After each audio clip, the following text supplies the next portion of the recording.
சொல்லணும். அந்த நபர் என்பதும் இன்னைக்கு கண்டுபிடிக்கப்பட்டிருக்கு. இதுவரைக்கும் கைது பண்ணாங்களா? விஜய் கைதாவாரா, புஷி ஆனந்த் கைதாவாரா, நிர்மல் குமார் கைதாவாரா மட்டும் பிரஸ் பீப்புள் பெருசா பண்றீங்களே, அந்த செருப்பு வீசுறது யார்? அவரை கைது பண்ணிச்சு அரசு. இப்போ கட்சியில உண்மை தொண்டன் செய்வானா? அந்த மாதிரி விஜய விரும்பி வந்து அந்த கூட்ட விஜய் மேலக்க போடுமா?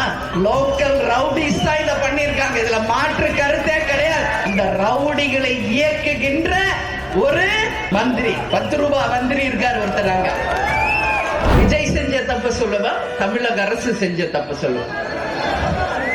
தமிழக அரசு ஓகே, தமிழக அரசு செஞ்ச முதல் தப்பு, அந்த குறுகலான பாதையில அவர்களுக்கு பேச அனுமதி கொடுத்தது யார் என்ற கேள்வியை மக்கள் சார்பா நான் கேள்வி கேட்கிறேன்.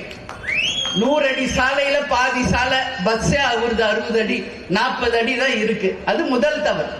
அங்க முதல்ல பிரச்சனை எங்க ஆரம்பிக்குதுன்னா, ஆம்புலன்ஸை யார் அந்த கூட்டத்தில் அனுமதித்தது யார்? இந்த கேள்விக்கு தமிழக அரசு பதில் சொல்லி ஆகும்.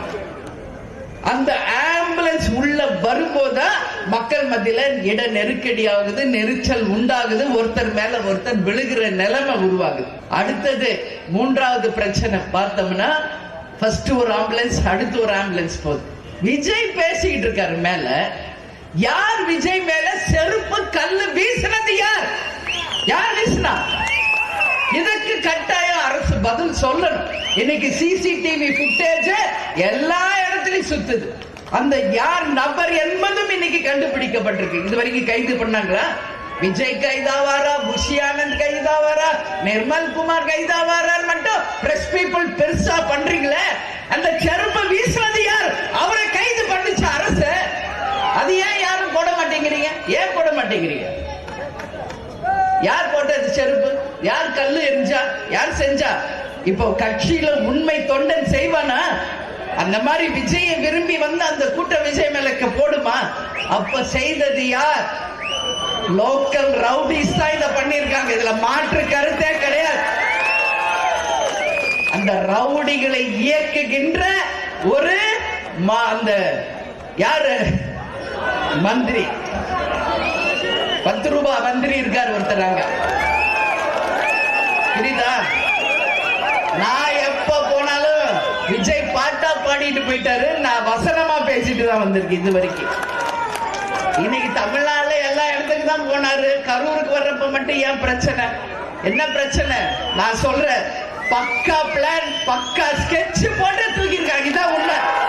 பக்கா பிளான் உண்மை. இல்லைன்னு யாரு மறைச்சாலும் உண்மை ஒரு நாள் வெளியே வரும். புரியுதுங்களா? இது 4வது. 5வது, அந்த கூட்ட நெரிச்சலை கட்டுப்படுத்த காவல்துறையே கிடையாதுங்க. இதான் உண்மை. இன்னைக்கு போய் பேசுறாங்க. யூசுவலா 20 பேருக்கு ஒரு காவல்துறையை வைப்போம், 50 பேருக்கு ஒருத்தரை அங்க எக்ஸ்ட்ரா போர்ஸ் கொடுத்து 20 பேருக்கு ஒருத்தரை நிப்பாட்டணும்னு சொல்றாங்க. நம்ம எல்லாரும் பார்த்தோம்ல, விஷுவல்ஸ் பார்த்தோமா இல்லையா?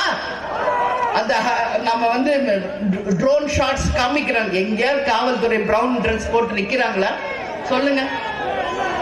ஏன் காவல்துறை அங்க போல?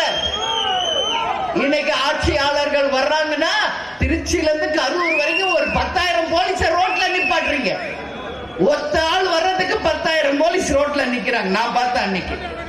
ஏன் இன்னைக்கு லட்சக்கணக்கான மக்கள் கூடும்போது ஏன் காவல்துறை செயலில் இருந்து நின்னது என்ற கேள்விக்கு தமிழக அரசு மக்களுக்கு பதில் சொல்லணும். கண்டிப்பா சொல்லணும். இது மாதிரி இன்னும்